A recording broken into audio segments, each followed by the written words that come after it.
Joining us now is News Corp's European correspondent Stephen Drill to discuss all of these foreign issues. But firstly, to Brexit, Stephen, it's just extraordinary that this development has just delayed things again. Where does the UK head to from here? Well, the best chance is to have a general election so we can finally put this to rest. But I think people have been saying that for months now and perhaps years, that the next thing that happens, we'll finally put it to rest, we'll finally get a vote, we'll finally get Brexit done. But it just doesn't seem any closer. We've got a delay now that could go as late as January 31.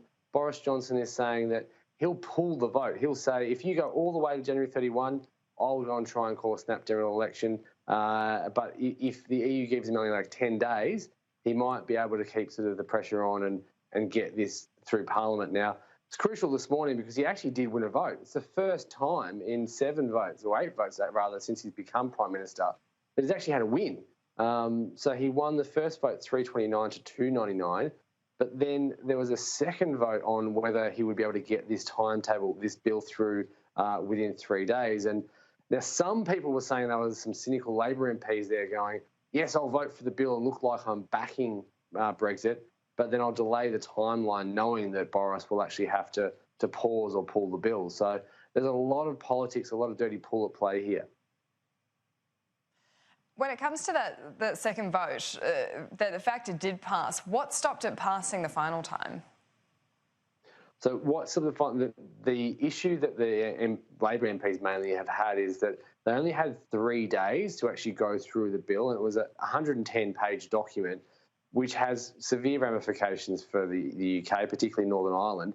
And Boris probably is paying a little bit for telling people what they want to hear, but he kept on telling everyone what they wanted to hear and slightly different things. So the Democratic Unionist Party, the Northern Ireland Party, they were quite upset that they would be stuck in the European Union customs zone after Brexit, and they're pushing to actually be kept inside the UK's customs zone. But what that will mean is that any trade deals can't actually be done because they need, if Britain wants a free trade deal, they have to be able to act independently of the EU. And if they're still tied to some of those rules, then they won't be able to. So that seems to be the biggest Brexit wrecker at this point. But there's also Philip Hammond, the former Chancellor, has said tonight that he actually thinks that this whole deal that Boris Johnson's put up was a stalking horse for a no-deal Brexit in 2020, because even if this deal goes through, it still has to require a free trade deal between England and the UK rather and the EU in 15 months. And that's probably just not going to be able to be done in that time. Is there a genuine risk here that the UK is going to crash out with the no deal? If they don't get that extension on October 31, is that not a very likely scenario? That's very unlikely now, because there was a bit of a sneaky dealings by some Labor MPs and a few of the Tory rebels, including Oliver Letwin. So there's what's called the Ben Act, which was passed last month.